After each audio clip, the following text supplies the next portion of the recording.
So, but Miriam will give us another perspective, which I think is important and a big part of this project. Oh, yeah. So, By the way, Mariam is the co-host today. We're spotlighting Siddharth, so we're giving him a little room. But Mariam does a lot on the Hug Zodiac with the design, and she's had an epic dinner party in Tehran for the horse. She is a Ooh. horse. yes, but I have an inner goat in my side. We all do. We all have a small intestine. Okay, Yeah. go for it. Yeah, so today I am offering lamb brain, if you can see it. It is fully cooked. Yeah. So I'm offering lamb brain to reflect the story of sacrificing livestock like sheep, goats, and cows that is rooted in religious beliefs, which is connected to Prophet Abraham, that was commanded by God to sacrifice his own son. But this story of sacrificing is an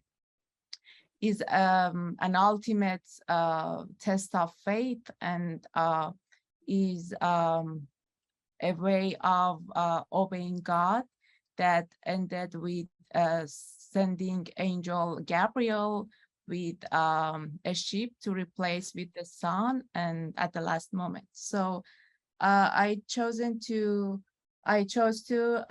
present lamb brain. I'm not gonna eat this, but it's a way to honor all the goats out there and to show my respect to all the animals, especially goats.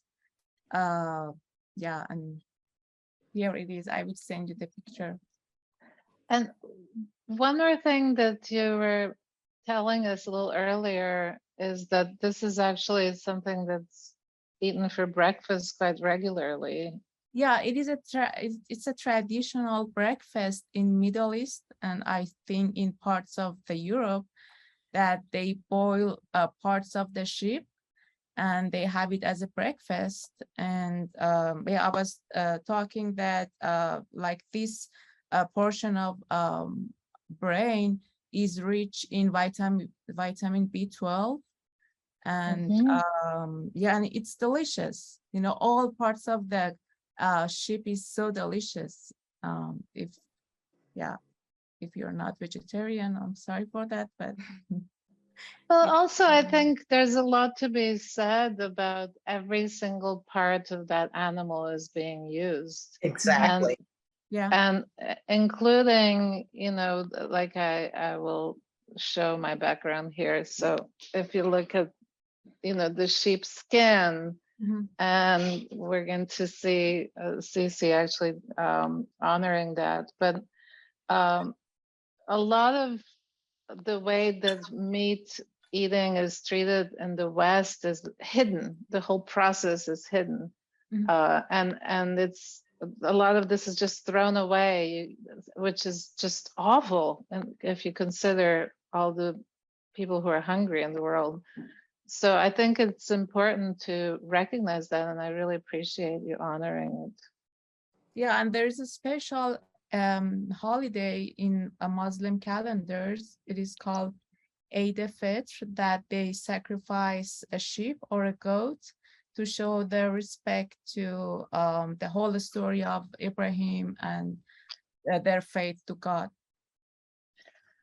So Ellen and I are good friends with Linda Weintraub, who has sheep, and I believe, Ellen, that you have one of her sheepskins. I do. I was just looking over at it, actually. If I can point, oh no, you'll just get me. That's okay. Yeah, we are living with it. It's on our rocking chair, and it's really appreciated. You know, but Jim was mentioning the acorn. When he said that, my mind started to leap to the nutmeg and the kinds of fights historically for spices and even annihilation of peoples. Everyone here, I'm sure, has heard of Amitav Ghosh, the writer from India. And I would really recommend this latest book of his because he really shows exactly what Victoria is doing here, which is trying to rekindle the myths that accompany foods, in his case, spices, so that people remember the original native inhabitants of places. Because the first thing that there was a mass killing for spices, the peoples were annihilated.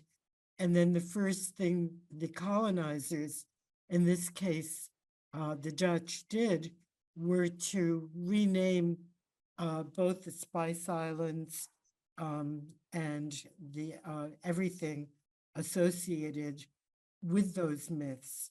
So this is about really the rekindling of myths, which is important because it gets to the original uses of food beyond their, beyond their taste. They Yes. had specific activities. Yeah. Yes. And Interesting. myths and ritual too. I think fast food is really so related to commodification and destruction of our environment. And part of it is that people just eat mindlessly on the run fast and never really think about it.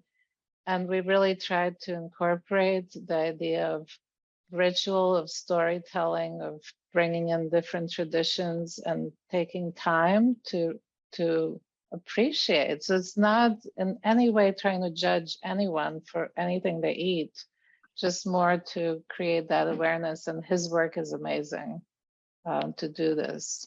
Thank you for bringing it up again. I will go to Clarissa now, who's coming to us from Brazil. Amazing person with a goat in the back. Oh my God. Oh, here we I got are. the move. I got Yeah, the it's move. a game. Wait, Jim, just wait for Clarissa to do her thing.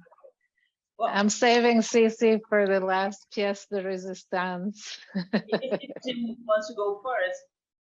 Go. You go, Clarissa. Yeah.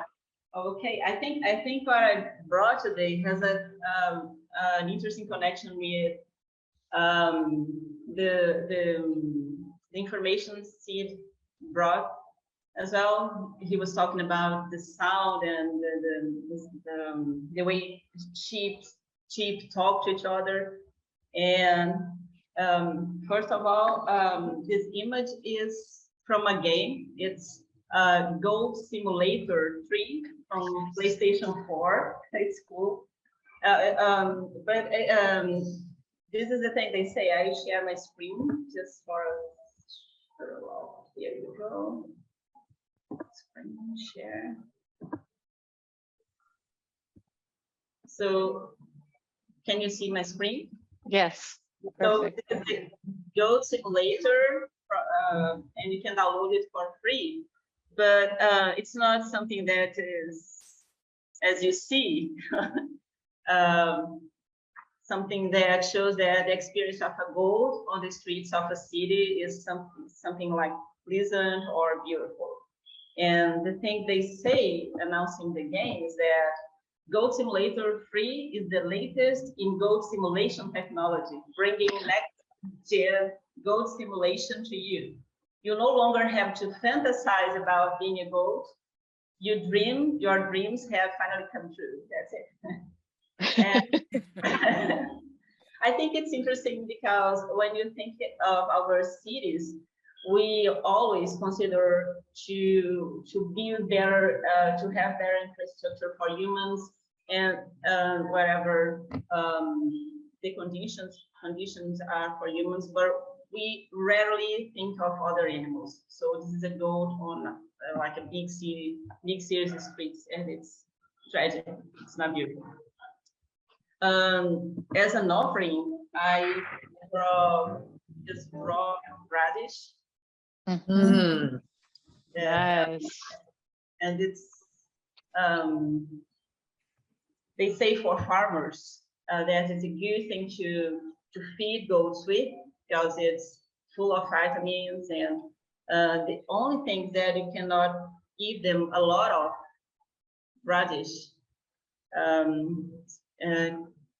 because it can cause a stomach pain or whatever, similar to us. Despite we have only one stomach, and the goats and the sheep, they have 3 stomachs. And the link I found with this talk was this article for children, just Baba and sheep talk to each other, and it's quoting a couple of research mentioning that well, despite we think they only make noise, they do communicate, and they are smart. They can even recognize humans' face. If I show like a Hollywood star, a sheep can recognize the picture, and according to the experience. And one of the references, they have only 3 or 4 references for this article, but one is from 2019, a few years ago, and it's about automated bioacoustics. It's I think Sid mentioned something that's quite close to this, and it's describing methods in ecology and conservation and their potential for animal welfare monitoring. But it's just connected to farming. So for the goats, I don't think it's, it's an advantage or something like this. They're not caring exactly. They're not considering the welfare because of the goats, but they're considering they could have a better life because of the humans they feed.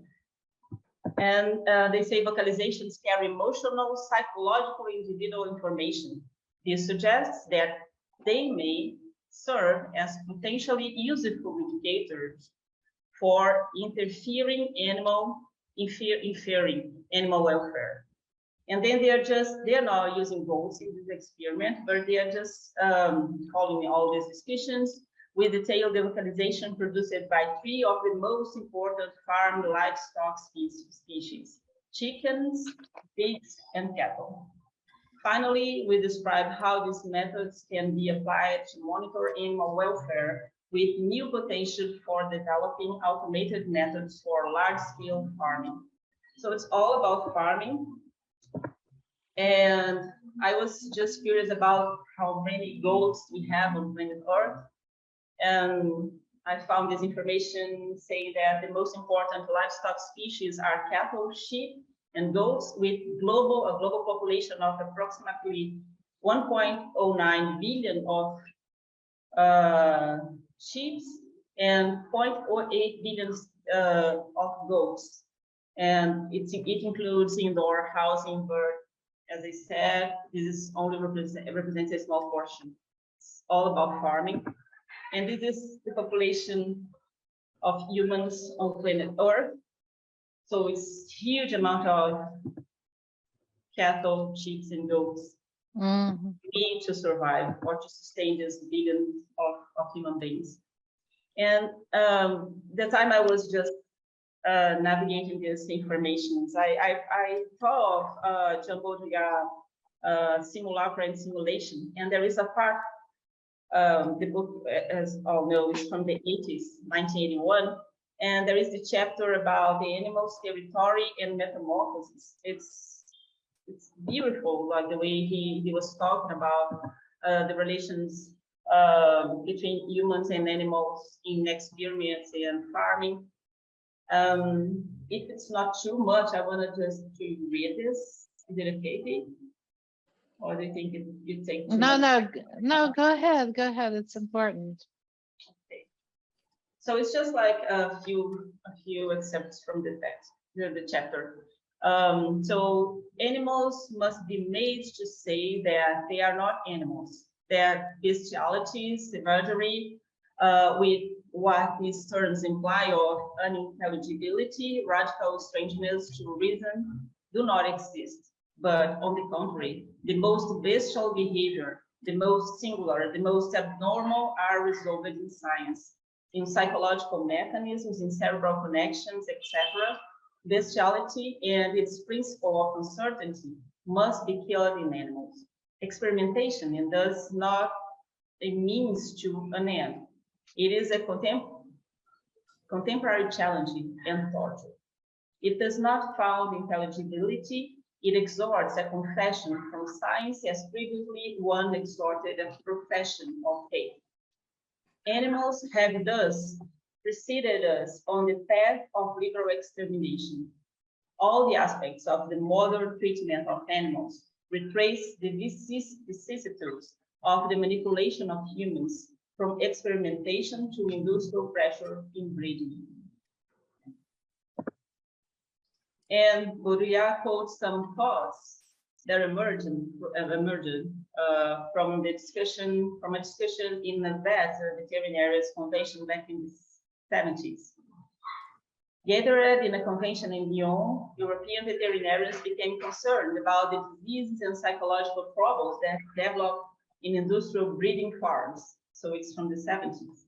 As an example, rabbits developed a morbid anxiety, greater sensitivity to infections, to parasites. The antibiotics lose their efficacy, the females becoming sterile. Spontaneously, if one can say so, mortality increase. This is the last part I quote. And it's the closing part of the chapter. Animals have no unconscious because they have a territory. Men have only had an unconscious since they lost the territory. At once, territories and metamorphoses have been taken from them. The unconscious is the individual structure of mourning in which this loss is incessantly, hopelessly replayed. Animals are the nostalgia for it. The question that they raise for us would thus be this one.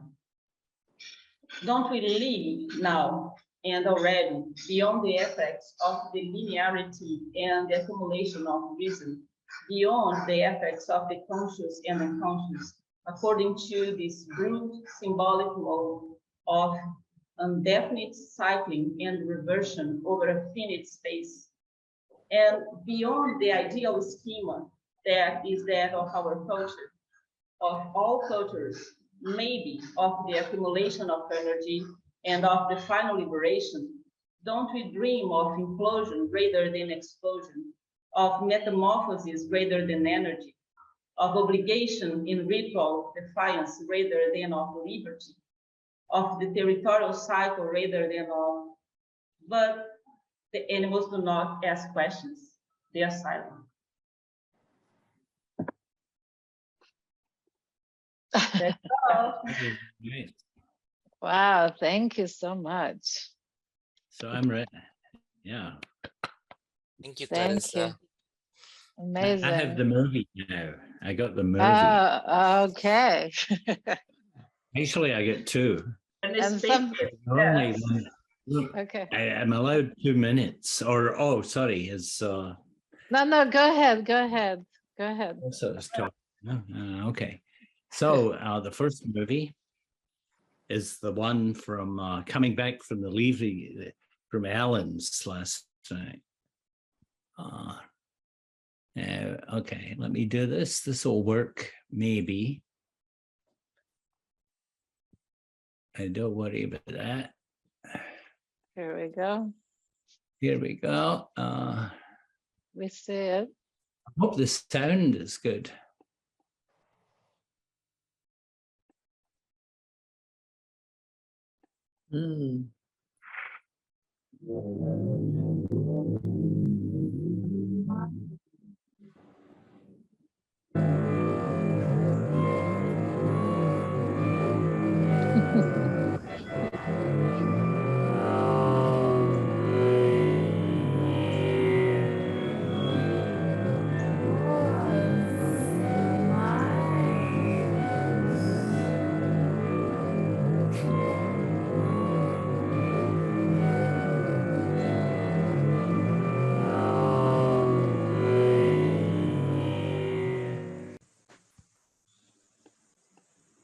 Okay, that's the first one. A little explanation. Okay, so that's coming back over the bridge from the other side, from Woodstock back to Rhinebeck, and there's a bridge across the Hudson River, and we were coming back from a barbecue at Allen's, who's there. And that is the moon. And so the movie, I called it Follow the Moon. Okay? Okay, what's it got to do with the sheep? Well, it's the moon. Oh, that's right. Ellen is the sheep. Okay, got it. Go ahead. Okay, so Ellen, now comes the- that's an Got it. offering. Okay, That's an got it. offering for you. It took a Right, little thank bit. you. well, now you get the next one. Aren't you And that lucky? the sound was us talking with, going backwards and slow down. Yeah, so I've He's modified it. He's been hanging around media artists too long. Okay, so here's the next one.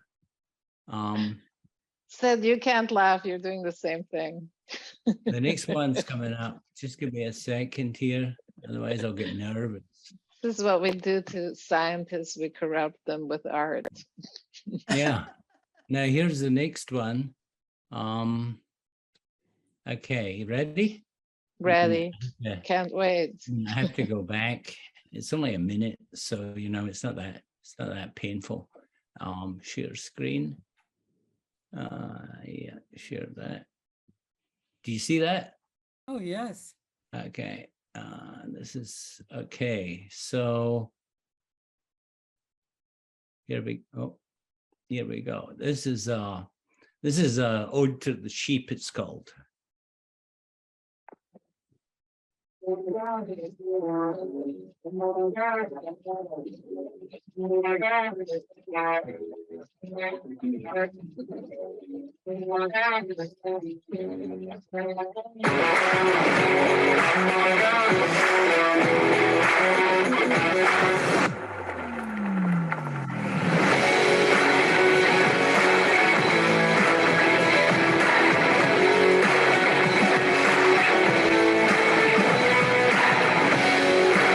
Wait a minute. It's actually the wrong one. Wait a minute. It's the wrong movie. Wait a minute. Sorry, I had to mute him. Jim, I muted you so that you could do your thing.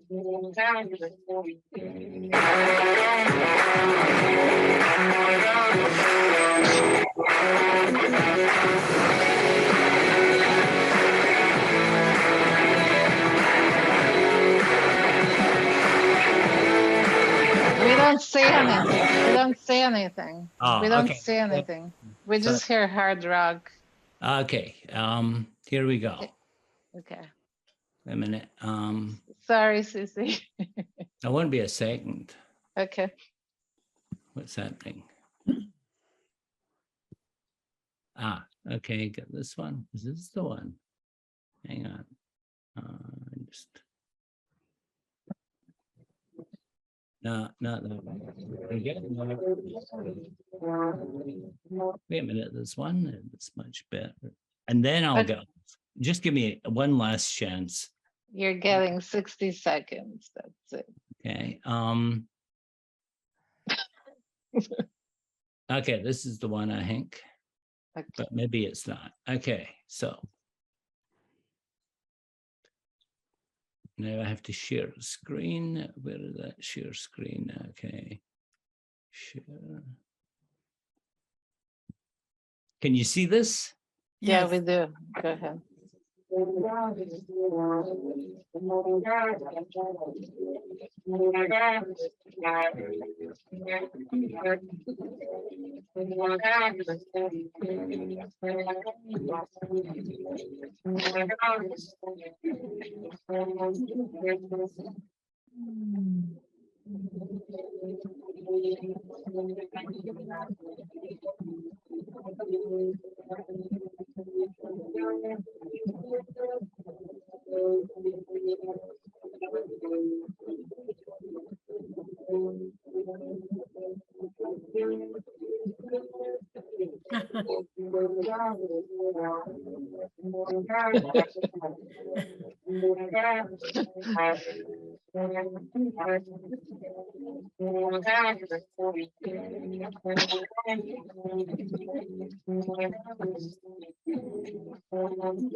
Okay, there we go.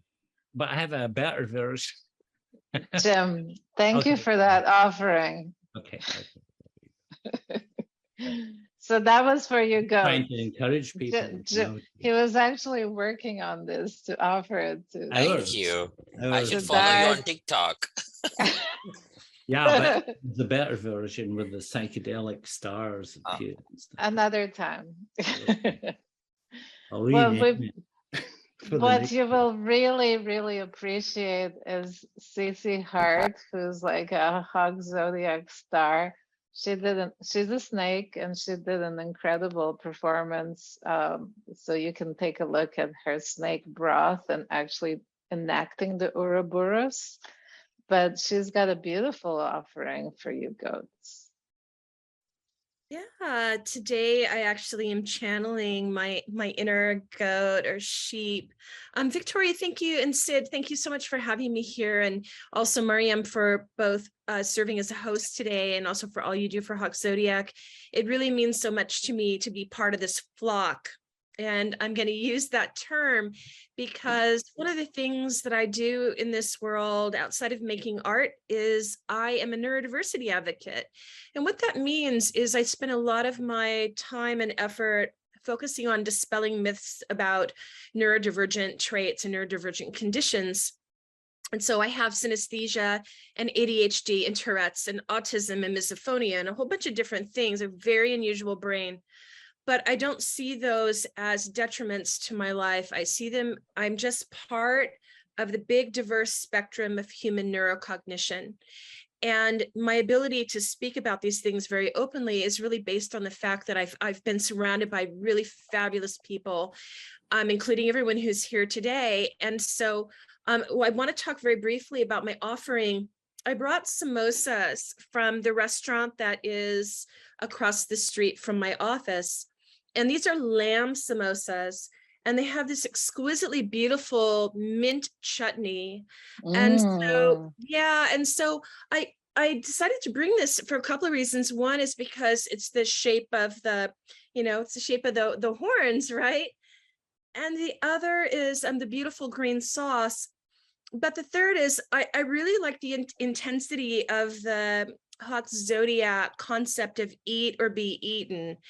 And when we had the snake Hawk Zodiac back on Earth Day, I made a broth from actual snakes. And so today I'm pretending to be a sheep, and I'm going to eat some sheep here in a moment.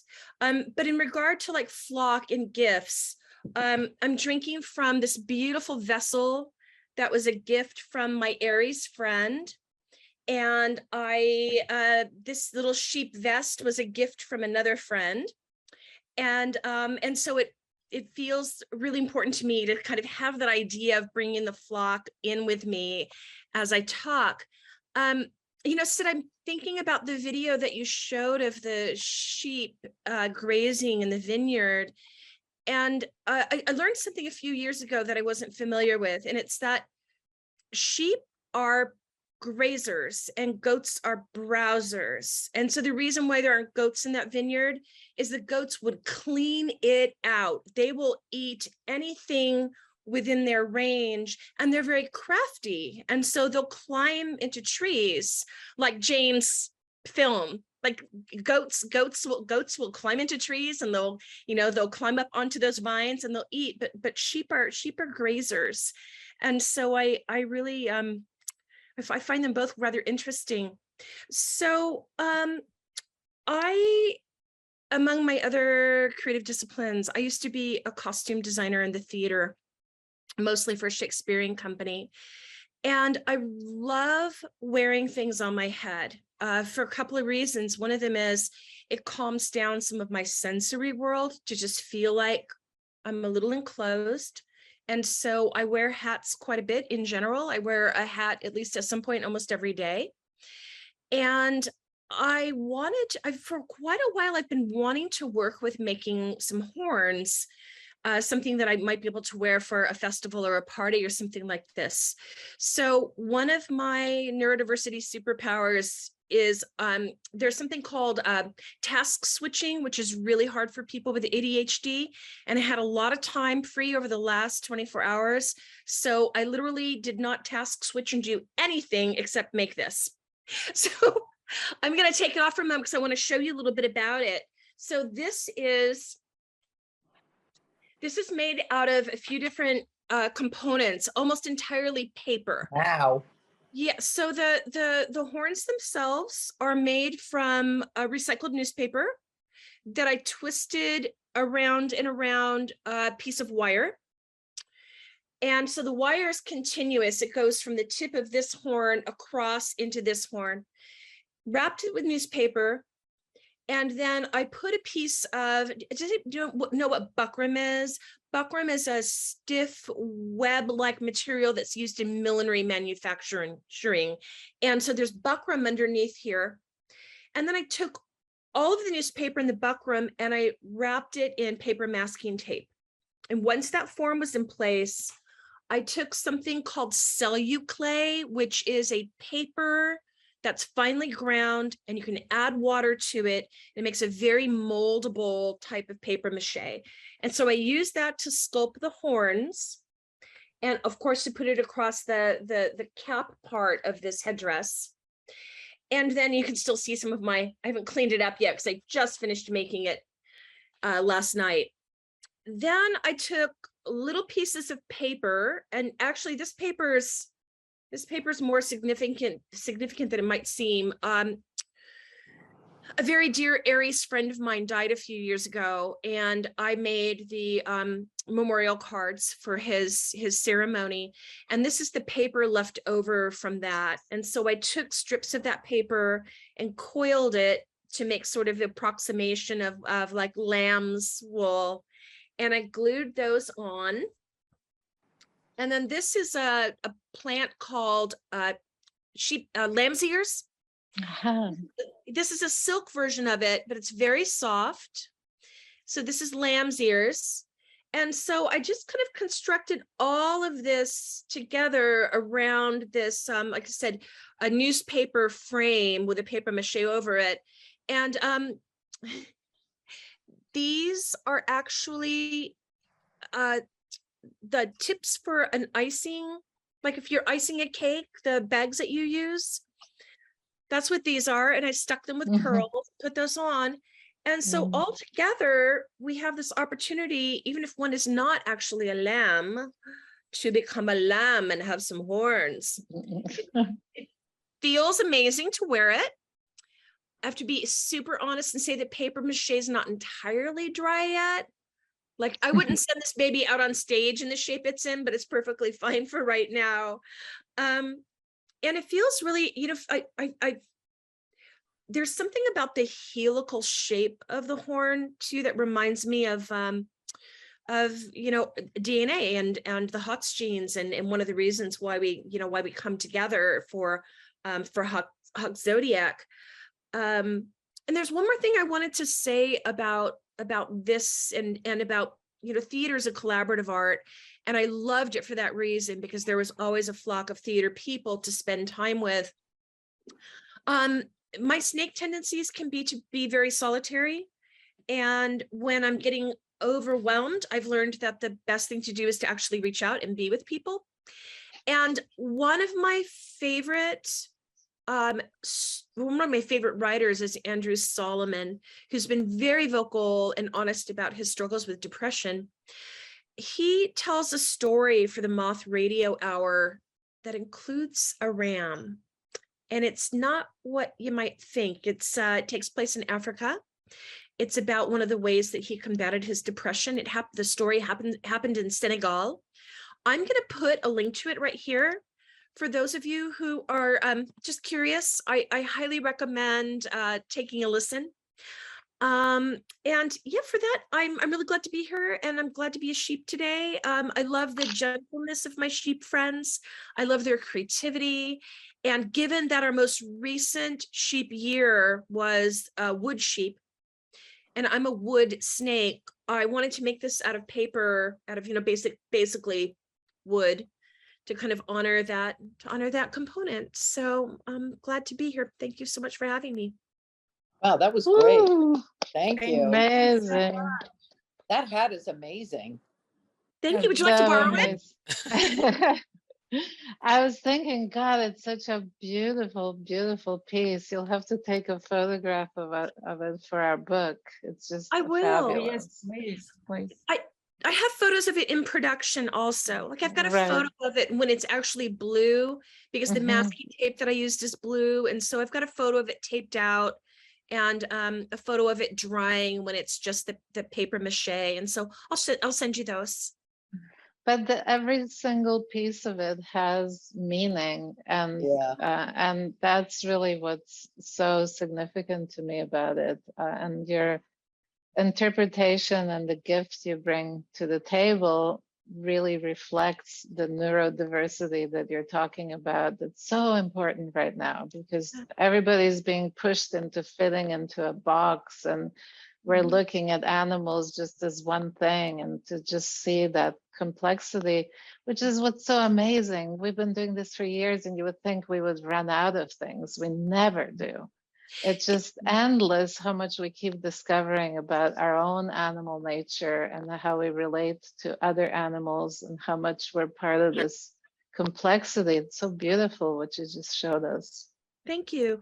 And I didn't think of this parallel until you just spoke, but there are so many ways that individuals with neurodivergent traits have often been kind of boxed off and pigeonholed and cornered and contained, corralled, I don't know, whatever other word you might want to use, and determined to not fit into mainstream society. I even think of when I was in school here in California, the autistic kids who were having learning disabilities were put in the classroom with kids with really profound learning disabilities, needed that one-on-one time, when a lot of those kids could do so much within other classrooms. And so I think the more we talk about neurodivergent traits, the more we take the stigma away from them. And so I'm really glad to kind of be here as a voice for that. And once again, the more we talk about it in community, and the more we kind of like connect with people, I think the better it is for all of us. Of course. And you have a neuroscientist friend here, Siddharth, and then Ellen, of course. A lot of her work is so much around the neuroscience and brain, and I'm sure she totally relates to what you're talking about. Yeah, thank you so much, Cici. The Ramson and the DNA you mentioned is really interesting to me, because I've worked all on look like ram's horns, and recently they found that you can just alter, just by blocking one hormone, you can make it go from being a ram's horn looking snail to looking like a banana slug. What? That's wild. So Hey, yeah, that we're gonna test it reminds out me. in our lab That later sounds this like year. a feat that Darcy Thompson might have worked at. Of course, of the 500 illustrations in the original 1917 book, at least 50 of them were of ram's horns. Wow. Oh, interesting. Oh, amazing. And analyzing how the spirals were going. Beautiful. And even a speculation on the narwhal's horn. Beautiful. Hey, Sid, remind me, this actually reminded me that we should mention the sleep research. So I find it really fascinating that a lot of us grew up with counting sheep to go to sleep, but in fact, it's all, it's also used, sheep are used for sleep research. And Yeah, Sid mainly sometimes. because you can you to measure the hormone levels of what is needed, like melatonin and stuff, you need to get blood, and it's very easy to do that in sheep. You can just like let the blood and measure the hormone levels. So they used a lot in sleep research and also in maternal stress and how that affects newborn lambs and things like that. So. Well, do they dream of us? No, actually, it seems like humans stress them out. They like other sheep or lambs or cardboard boxes. Oh my And of course, honoring this sign, we could not possibly forget Dolly the sheep. Yeah. I don't know how many of you are aware of that her naming actually comes directly from the scientist being inspired by Dolly Parton. Just to connect it to her mammal side. Victoria, I have to say that I heard the story about Dolly first on a radio program, and I thought it was Dali. I thought it was D-A-L-I because it's so freaking surreal. And I really, truly, like, I heard it as Dolly. And I thought it was because things were getting strange. Things are getting strange and stranger as we go along. When we started this project, people were really scientists, were super convinced that there's no way that we could clone a monkey / human. And of course, we've done it. And recently, I would say just a month ago, I think Siddharth sent it to me. They managed to create an embryo in a petri dish, which is mind-boggling if you start taking it from there. So somehow this project continues to be relevant and important to us, and it just keeps rearing its head, and it wants to happen, so we're in service of it. And certainly with all the food shortages and problems that we're facing, it becomes really important to think about animals as our food, our companions, our experiments, are just us as animals too. We forget that so much.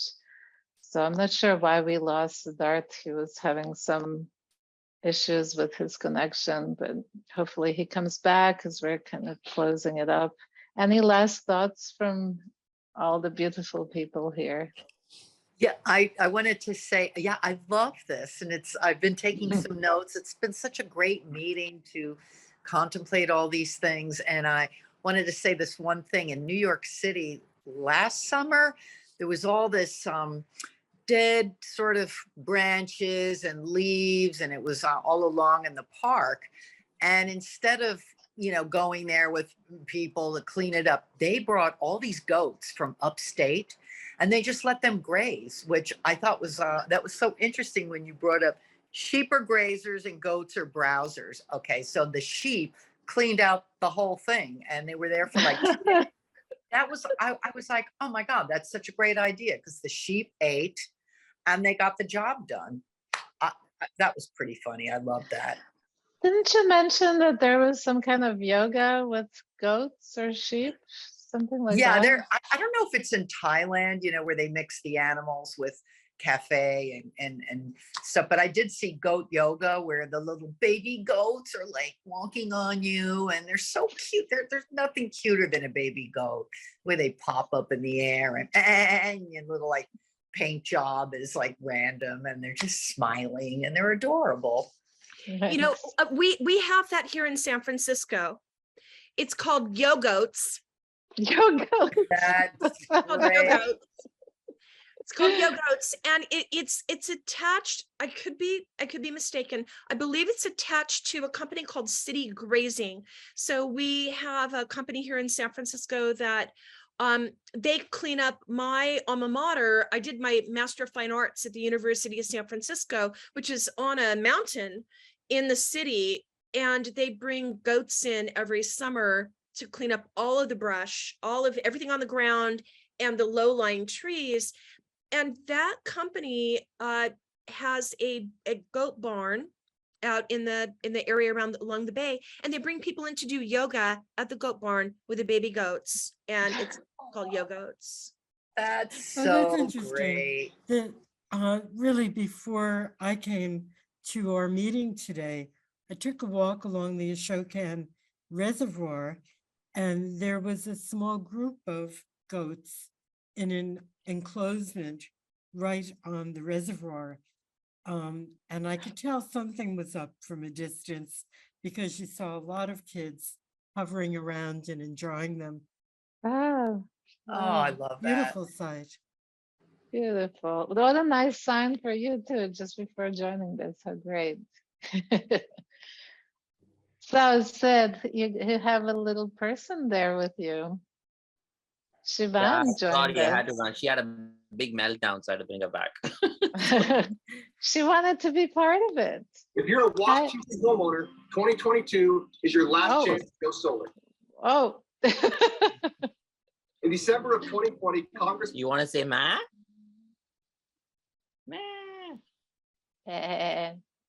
Bye bye, black sheep.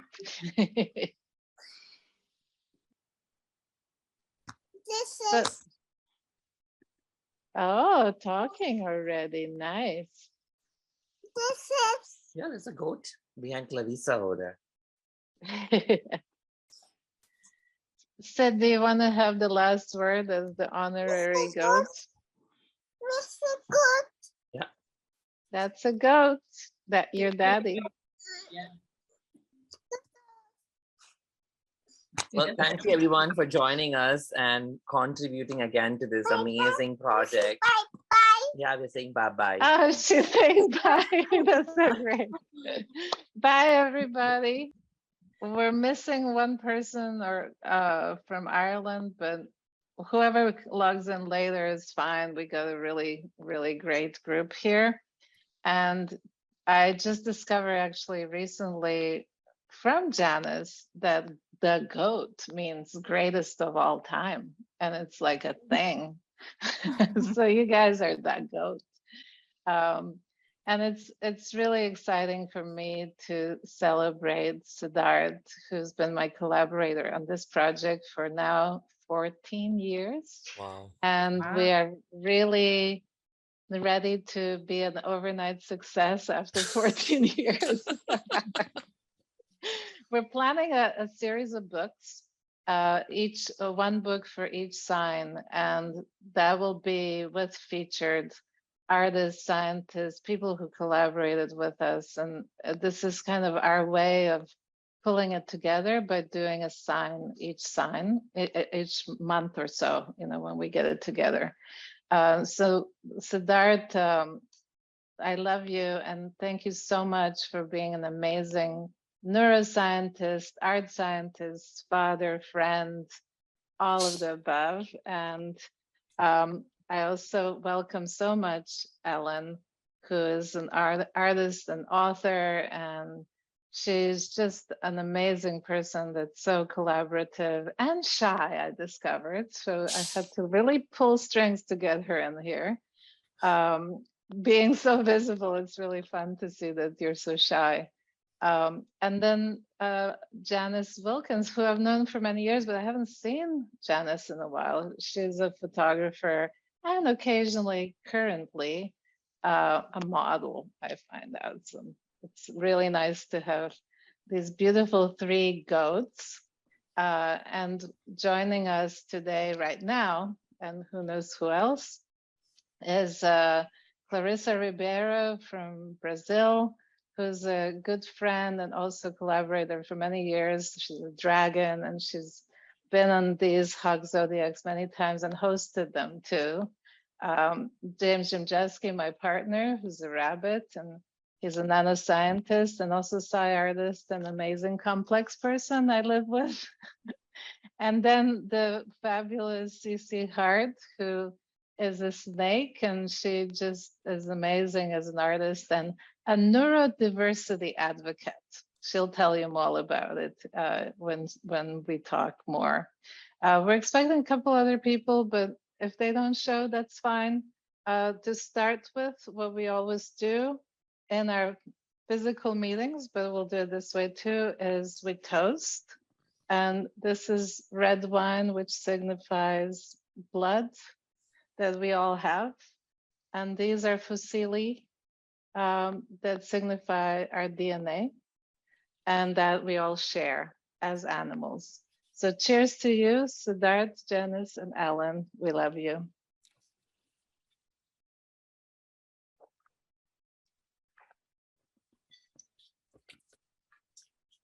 And we begin. Thank you. Siddharth, it's all yours. You start. Thank you. I'm really excited. I hosted a private dinner party a few weeks ago at home, honoring the hawk zodiac and the sheep. But today I wanted to share with you a rabbit hole I went down. I want to share my screen. I was trying to look up why on what sheep, how sheep vocalize. And the first thing I actually came up with was, are you able to see this? Oh wait, I need to, when I share screen, I have to optimize for video and all that stuff.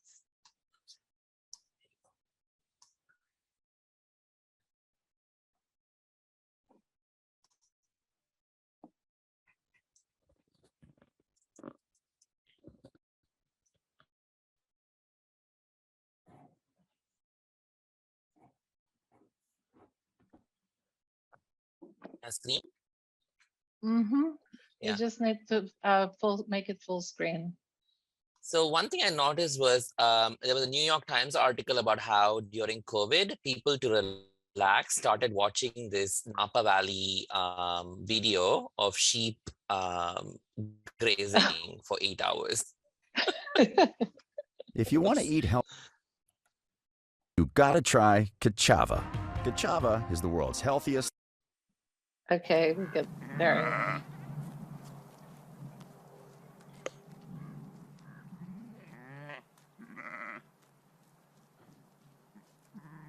As you can see, it's a 6-hour video and we can just keep watching it if we want.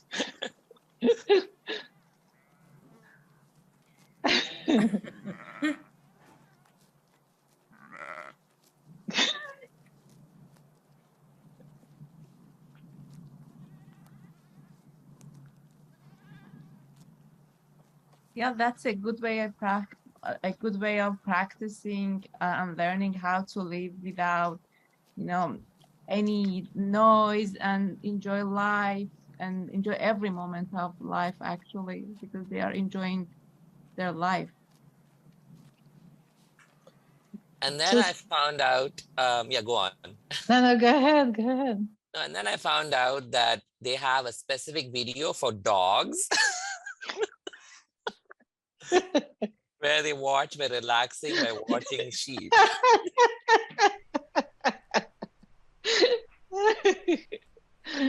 Oh, that's fabulous. Do they jump at the TV trying to herd them?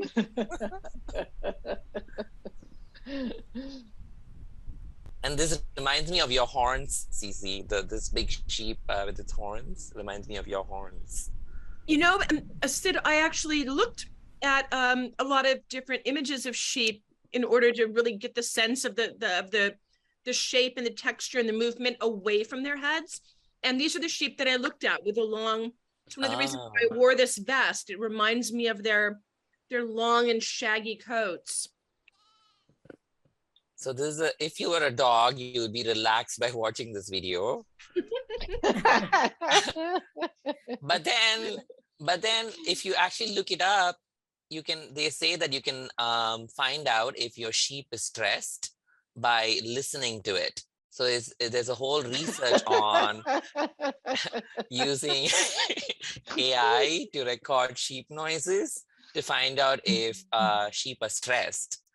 And that's because they have different sounds that they make. And it's really fascinating to hear the different kinds of sounds that the sheep makes.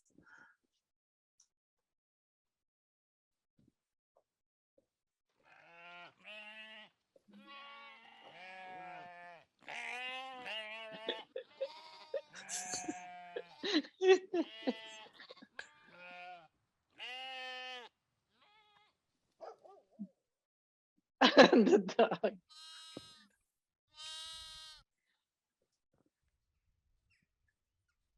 And there's a whole line of research actually looking at why sheep have vibrators.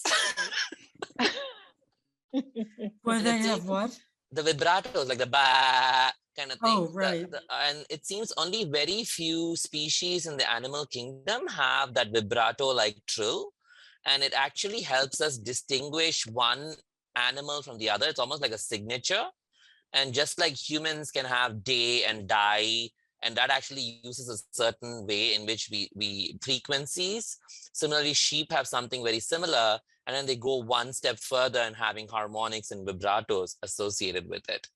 And they have a whole study in evolutionary biology to find out which animals have this kind of vibrato. And it's all about trying to communicate, and almost like social animals, which need to distinguish each other and have an identity, have this kind of a vibrato associated with it. And it was really fascinating to think about it. And then, but the dogs watch sheep videos to relax. But if you want to create sheep with bad moods, you show them or play dog sounds to the sheep. So there's a whole line of research on trying to understand changes in mood, but they don't want to study it in humans because we can kind of have self-delusions and kind of talk our way out of it. So they want to study it in animals where you can alter moods by playing different sounds. And what they made is they played like dog barking sounds to sheep or sounds of other sheep, and tried, one was be negative mood induction and the other is positive mood induction.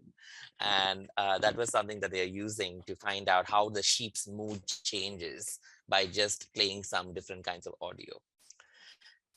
And then finally, I wanted to talk about this really interesting thing from Hindu mythology, where we have this this piece which is called the Rudram, which is the chant to Shiva. And in that there is essentially Shiva's father-in-law did not respect him. So he went and chopped off his head. And and when that happened, there was it was in the middle of a ritual, and everybody said, oh my God, you can't stop the ritual in the middle. So they went and got a goat's head and attached it to the person, and then they continued with the chanting, and and this is called chamakam. And the interesting bit is when you're chanting this, it sounds like a goat. It keeps having this thing called chame, chame, chame. It actually sounds like a goat. Let me see if I can, I thought I already pulled it up. Maybe it's here in this link. Let me pull it up. And then it was also interesting because they say that the numbers associated with this particular chant are similar to the I Ching numbers that we were looking up, Victoria. It's supposed to be concerned with the DNA and the number of codons and let me find it.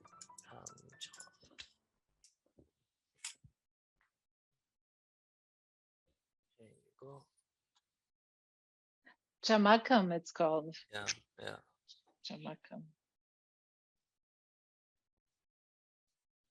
Rajshree soul से सारे updates पाने के लिए bell icon दबाइए।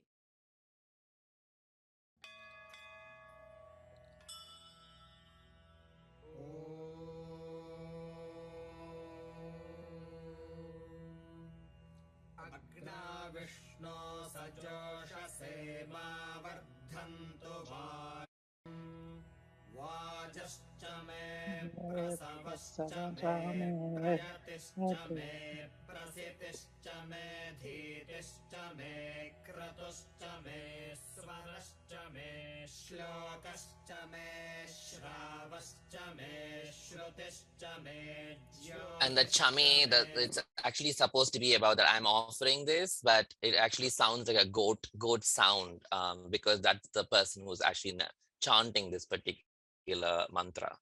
And it was really fascinating for me to think about.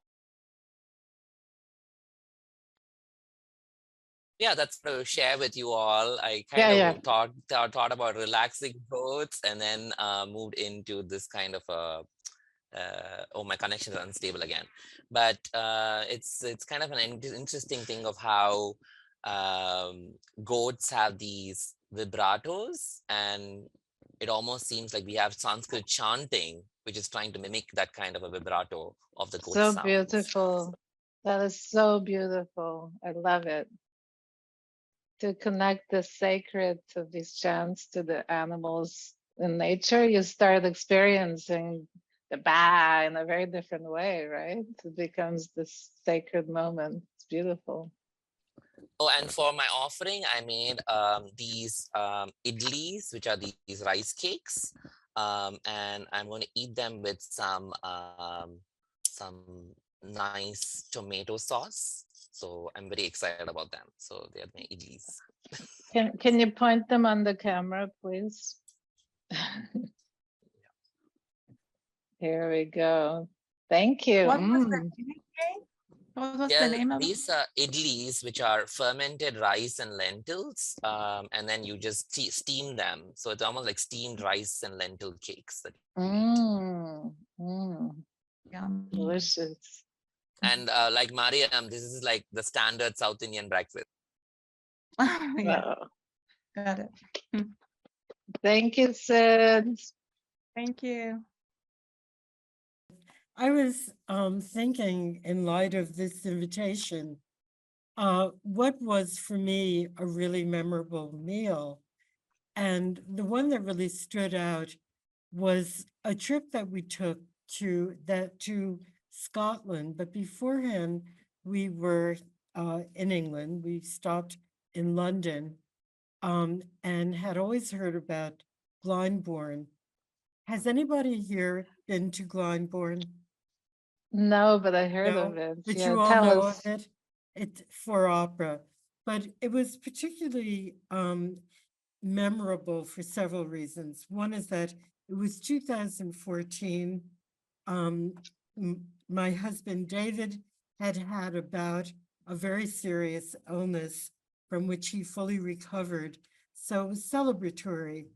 And we thought it was a bit of a stretch, but we decided nevertheless, after arriving in Europe, after arriving at Heathrow, we made arrangements to go to the opera at Glyndebourne. And so we arrived fairly early in the morning, got settled in the hotel we were staying in London. Then we took this trip, and it was sort of remarkable from the onset because we didn't know how to get to the place, the country house where the opera is held, but it didn't remain a mystery for long. We saw that what from a distance you would make out to be a long line of penguins with an interspersed sheep. And what we were looking at, in fact, were people in at the end of the day, all dressed in formal attire, the men particularly, and occasionally somebody would wear an all white outfit.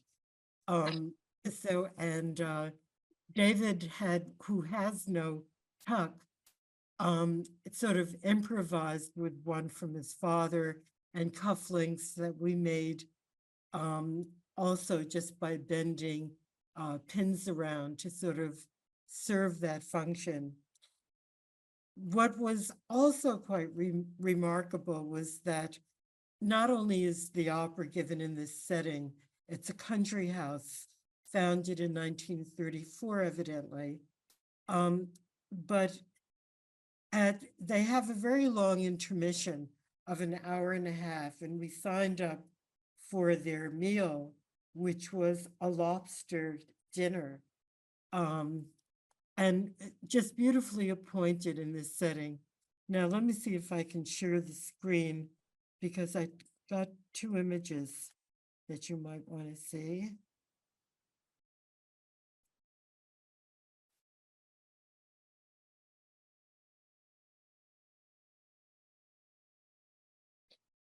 can you see this? It's coming. There we go. Yes. Yeah.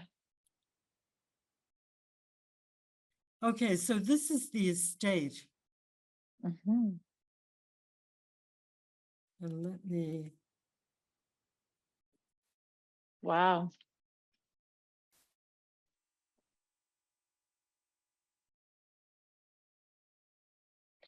for some reason it's frozen, but I also had a picture on it, but you get a sense of this.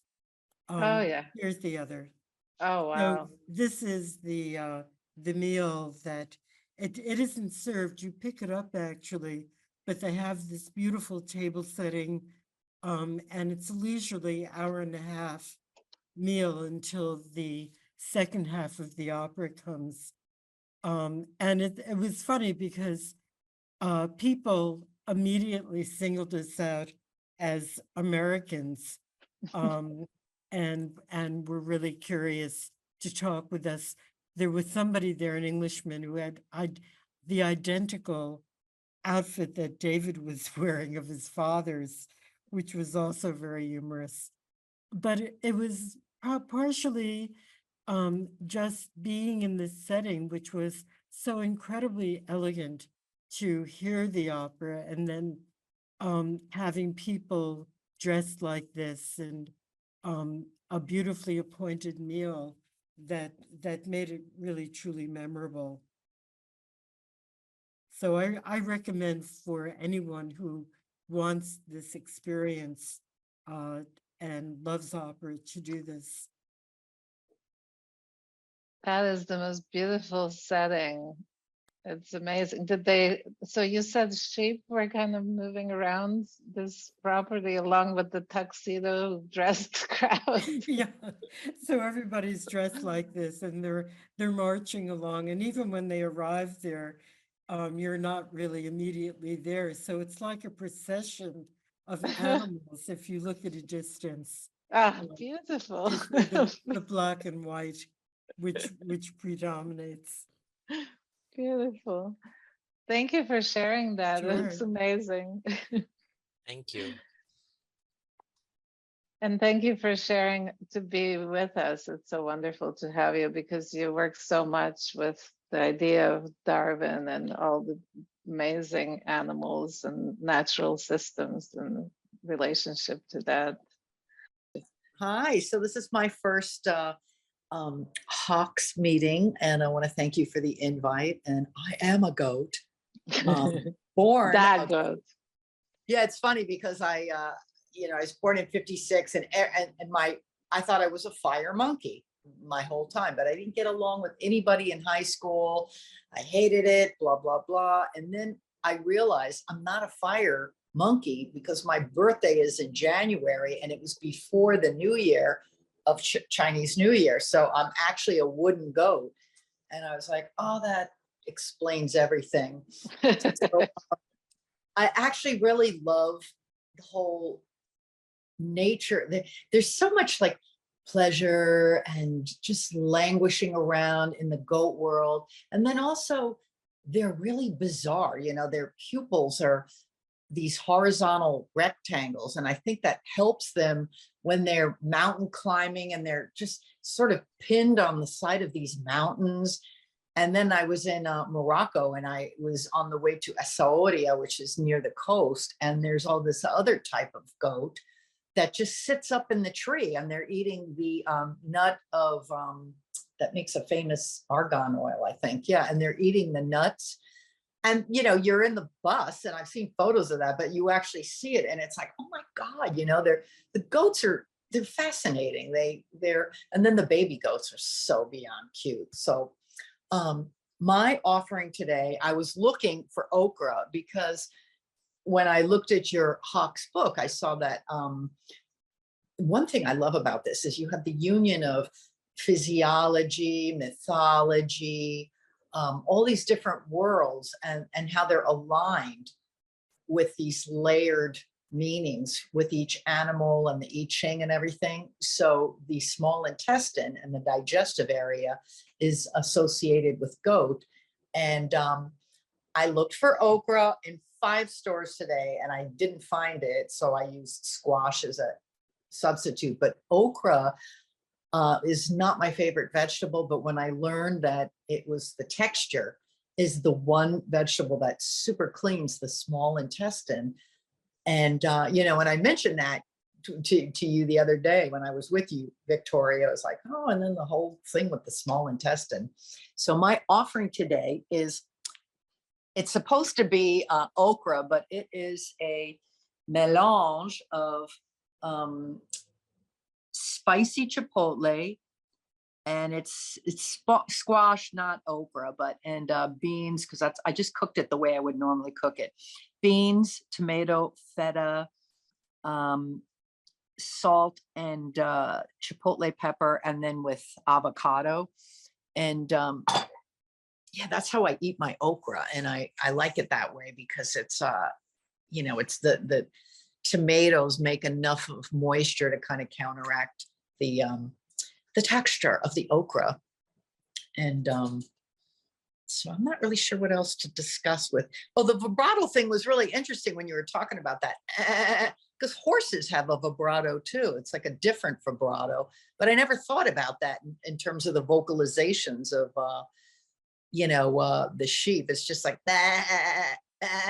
It's sheep and goat. They sound the same. And then some of them have these little like furry ball things that hang here, which is really interesting. They're so interesting, you know, all the different variety. If you go into the research behind it, they have like 3 different open mouth vocalization, half open, and then closed mouth vocalization. They distinguish between how the sheep makes this sound and the vibrato. So bizarre. And did the sheep have those little rectangle pupils also, like goat? I don't know. I need to look that up. Yeah, that was because I didn't really think about it until I was on a farm, and the horse has a vertical rectangle. I was like, wow, that's crazy. And then you know, the cat has a slit, but then the goats had these horizontal ones. I was like, that's crazy. Their eyes are crazy. And I think that helps them with, you know, being pinned on the side of a mountain or on a branch of a tree or something. Yeah. They're so fascinating, you know, they're really fascinating. I'm really happy you brought up the okra. We did talk about it because one of the things we're also doing in this cookbook that really is about this holistic way of looking at animal science, art, etc., is the cleansing. So the small intestine, but in general, creating these Hawk's detox potions that are particular for an organ. And I would be really interested in exploring an okra Hawk's detox for the goats. I love that, Hawk's detox. It's I'll do more research on it, and I'll just write you, and then you can, you know, we'll put in your recipe. I use okra.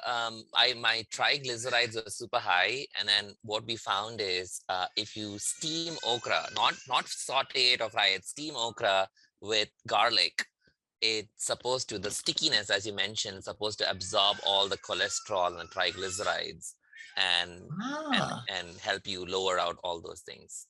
Oh, that's good. Oh yeah, I put a lot of garlic in there, but I sauteed everything. But steaming so it activates different chemicals in the okra, and it helps remove the triglycerides. Is that what you just said? Which is high cholesterol, right? High cholesterol and triglycerides, it's supposed to help absorb it.